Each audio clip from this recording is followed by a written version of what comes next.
Hi everyone, my name is Khurshid Batliwala and I hold a master's degree in mathematics from IIT Bombay. I have always been fascinated by the skies.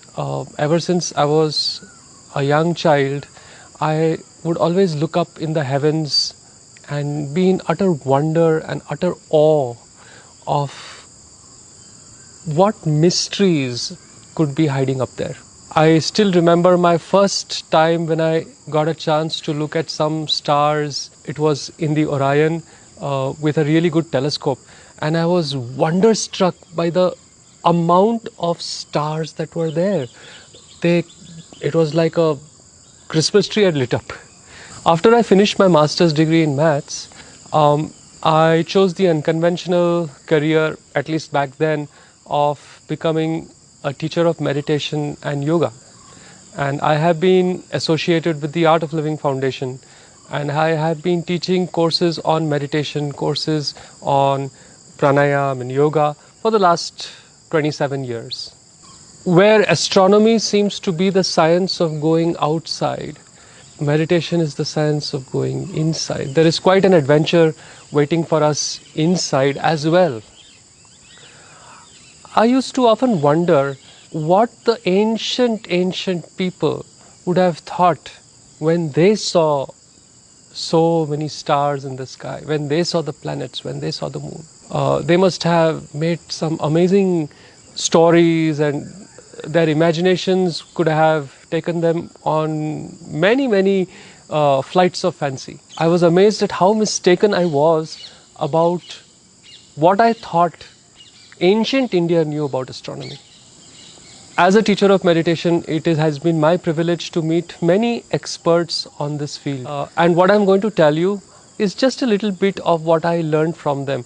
Just a few glimpses of what ancient India really knew that hopefully might pique your interest. For a very long time, everybody assumed that the earth was flat. The concept that our planet was round is first mentioned around the 5th century BC by the Greek astronomers and scientists. If you check out the Sanskrit word for the earth, it is Bhugol. Bhu is Bhumi, the earth.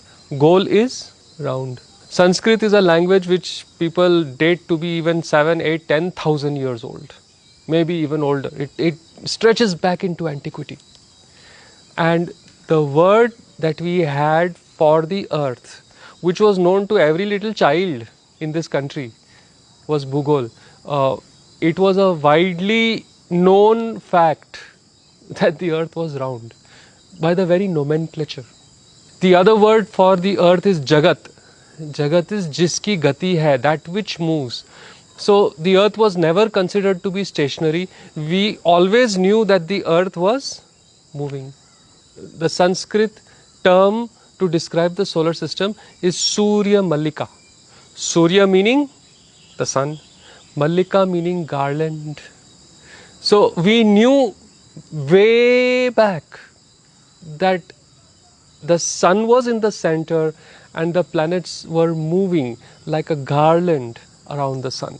Even if you look at the Navgraha statues that are there in all the ancient temples of India, you will see that the sun is kept in the middle. We had already a heliocentric view of the solar system. On a full moon night, if you ever gaze at the serene beauty of the moon, the one thing that you will conclude is it's white, isn't it? The moon is white. Yet, as far back as the Atharva Veda, there is a shloka which says, Chandra Madhi Krishnam. Chandra, moon, Madhi, soil, Krishnam, black. They said that the soil of the moon was black. And this was verified only when we actually landed on the moon and we got a sample from the moon and we realized, oh my God, yes, the soil of the moon is black. This is not a coincidence. This is an insight. This is deep thought. Let's turn our attention to the Scorpio constellation. Yes, in Scorpio there is a star called Antares. It's considered to be between the 10th and the 15th brightest object in the sky. If you think about it, ancient Indians definitely knew a lot of science, right? So if something is not so bright, it would not be much of a stretch of an imagination to conclude that it is much smaller than the more brighter objects in the sky, isn't it? So now Antares is the 10th to the 15th brightest object in the sky, yet it has been named Jeshta by our ancients. Jeshta means the oldest one, the biggest one. Indeed, Antares is one of the biggest objects in the sky of what we know. It is 12 times the size of the sun, and if Antares was put in our solar system, its size would be somewhere in between the orbits of Mars and Jupiter. It is really, really, really big. How our ancient people concluded that it was so big is something that we can only wonder about. When I was in the 7th or 8th standard, I remember being asked a question, which star is closest to the Earth? And the answer my professor expected from me was, of course, Proxima Centauri. I surprised him by saying, it's the sun. But yes, the sun is a star which we kind of take for granted and we call it the sun. And the next closest star to us is in the Centaurus constellation, and it's called Proxima Centauri. Proxima Centauri is approximately 4.2 something light years away from the Earth. Do you know what our ancients called Proxima Centauri? Mitra. Mitra means the one who is close. Is that a coincidence again that they named the closest star Mitra? Right? This also shows that they knew the difference between planets and stars. Here is the modern value of the speed of light. Now just listen to this shloka. तथा च स्मर्यता योजनानां सहस्रम्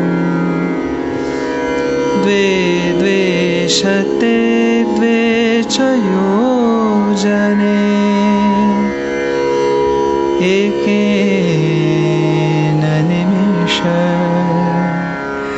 अर्धेन क्रममाना नमोस्तुते.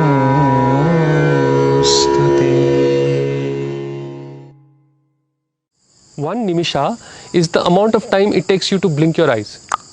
One nimisha. And a yojana is around 8 miles. There is a lot of debate about this, but if you take the yojana to be somewhere near 8 or 9 miles, this particular shloka that we just heard is actually a formula to calculate the speed of light.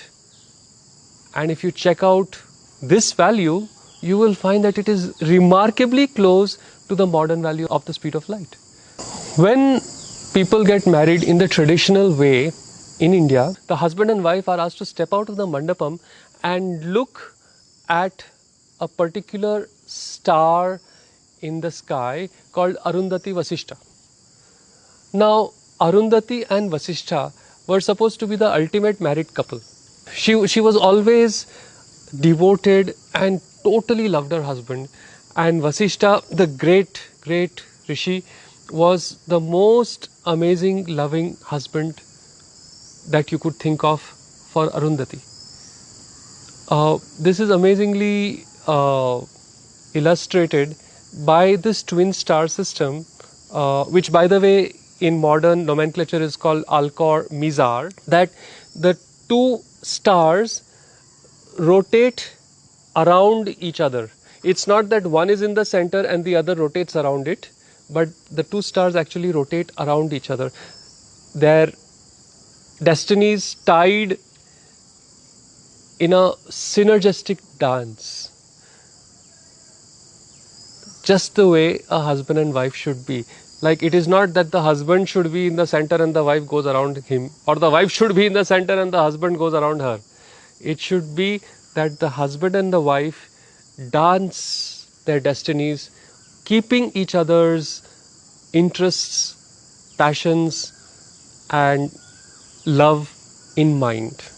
I could go on and on and on about astronomy, but I want to end with two things which are not really astronomically related, but absolutely fascinating even then. The first is, if you look at the pillar standing outside the Qutub Minar in Delhi today, it is made of iron, and that iron is rust proof. The terrible pollution of Delhi, the crazy fumes, the moisture, all that has done nothing to this pillar. There is no doubt about it that it is iron. There is no doubt about it that it doesn't rust. And till today, we do not have the technology to create rust-proof iron. Also, it is not a pillar that is unique or alone. There are many such pillars scattered all around the country, some in very, very remote villages, which meant that the ability to create this was not an elitist thing, but normal general people knew how to make them. So rust-proof iron would be a dream, and that dream had been realized a long time ago in this country, and we have still not figured out how to make it. To end, I would like you to listen to this particular shloka. Gopi bhagya madhuvrata shringi shodadhi sandhiga khala jivita khatava galahala rasandhara. As you can see from the translation, it is one of those many shlokas that are there in the praise of Lord Krishna. But there is a secret here. If you take ka, ta, pha and replace them by 1 and so on as is shown in this table, then this particular shloka is actually the encoded value of pi up to 31 decimal places. You know, the first time I saw this, it really blew my mind. These guys knew how to do encoding. These guys knew the value of pi. These guys did this in a form of a devotional poem, a shloka. I had goose pimples when I first heard about the Katapayadi Sankhya, as it is called. If you are wondering how our ancient people knew all this, my pet theory is it's because they meditated. You know, India, I guess, is the only civilization in which science and spirituality were never at loggerheads with each other. In fact, all our scientists were saints. They knew to go outside, you also have to go inside. And this is, I guess, one of the most important messages that ancient India has for India today and the world in general. I hope you will also consider going a little inside as you continue to explore the mysteries and beauty of the outside. Thank you very much.